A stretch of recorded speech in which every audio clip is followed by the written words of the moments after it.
నేను మరో 2 రోజుల్లో ఈ యూనివర్సిటీ నుండి పీజీ పట్టాతో వెళ్ళిపోబోతున్నా. క్యాంపస్ నాకు నేనేంటో పరిచయం చేసింది. ప్రభుత్వం నా మీద చాలా డబ్బు ఖర్చు పెట్టింది. నాలా చాలామంది విద్యార్థుల మీద జనాల డబ్బు ఖర్చు పెడుతూనే ఉంది.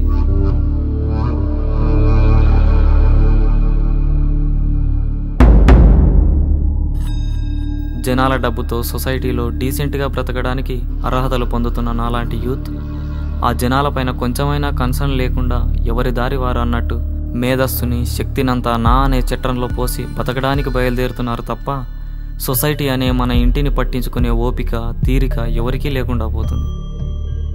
నేను మాత్రం నా ఇంటిని బాగు చేసుకునే పని మీద వెళ్తున్నా. నా ఇంట్లో 4.5 కోట్ల మంది ఉన్నారు. అవును, నా ఇంటి పేరు తెలంగాణ. విద్య, ఆరోగ్యం కమర్షియల్ అవ్వకూడని 2 ప్రధాన అంశాలు. మన దరిద్రం ఆ 2 హై లెవెల్ కమర్షియల్ సోర్సెస్ అయ్యాయి. రిజర్వేషన్ల పేరనో మరో రకంగానో మనం పట్టభద్రులమై ఎవరి దారిన వాళ్ళు వెళ్తున్నాం.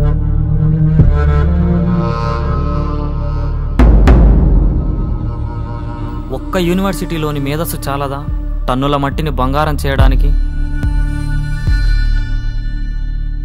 నా ఇంట్లో పడుకునే నేలంతా పొక్కిలయ్యింది. బయట గోడలకు మాత్రం కలర్స్ వేసే పనులు చేస్తుంటారు నాయకులు, అధికారులు.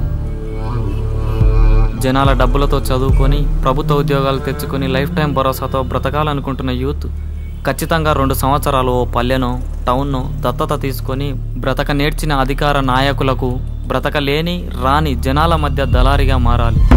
ఓ వ్యక్తి కష్టపడి సర్పంచ్ అవతారం ఎత్తుతున్నాడు. ఊరి పేర నిధులు తెచ్చుకొని సగం తనింటికి మళ్లించి సగం ఊరికిచ్చి రిలాక్స్ అయిపోతున్నాడు. సరాసరిగా ప్రతి లెవెల్లో ఇదే జరుగుతుంది.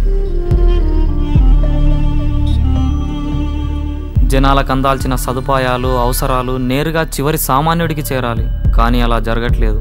అవి అందేలా చూసే ఓ మధ్యవర్తి కావాలి. అడగాల్సిన చోట అడగడానికి, జనాల్ని చైతన్యపరచడానికి ఓ కూలీలా పనిచేసే యువకుడు ఉండాలి. అంగన్వాడీ సదుపాయాల నుండి అధికారుల అలసత్వాన్ని పట్టించుకునే క్యాడర్ కావాలి.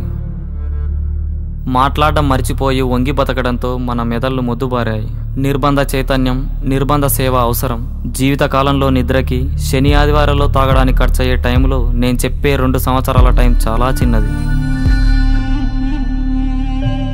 జనం మరోసారి ఓటుని నోటుతో టైప్ చేయడానికి ఇంకా టైం ఉంది. ఒక్క అవినీతి నాయకుడు గెలవకుండా జనాల్ని మోటివేట్ చేసే దర్శకులు కావాలి. వార్డు మెంబర్ నుండి మంత్రి దాకా పాలించే ఎవరినైనా జంకకుండా ప్రశ్నించే చైతన్యం తేవాలి.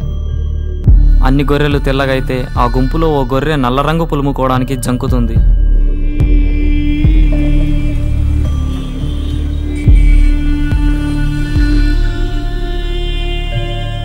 కష్టపడి ఇంటిని సంపాదించాం.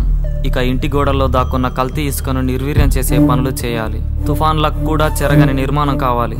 ఆ నిర్మాణం కోసం నాలాంటి దళారులను ప్రభుత్వమే ప్రతి ఏటా పంపించాలి. అలాంటి రూల్ రావాలి. నిజాయితీగా సేవ చేసే సైనికులు కావాలి. మరిగే రక్త కణాల్లోని ఉద్రేకపు ఉద్వేగాల్లో, ఆకలి తప్పులకు ఎండే పక్క జీవులకు సాచే అభయ హస్తాల్లో, శత్రుపులిని సంహరించాలని పగబట్టే జింక గుంపుల చూపు పదునుల్లో, ఆవిష్కరణ కోరే మస్తిష్కపు పన్నాగాల్లో రాజ్యాలు నిర్మించబడతాయి.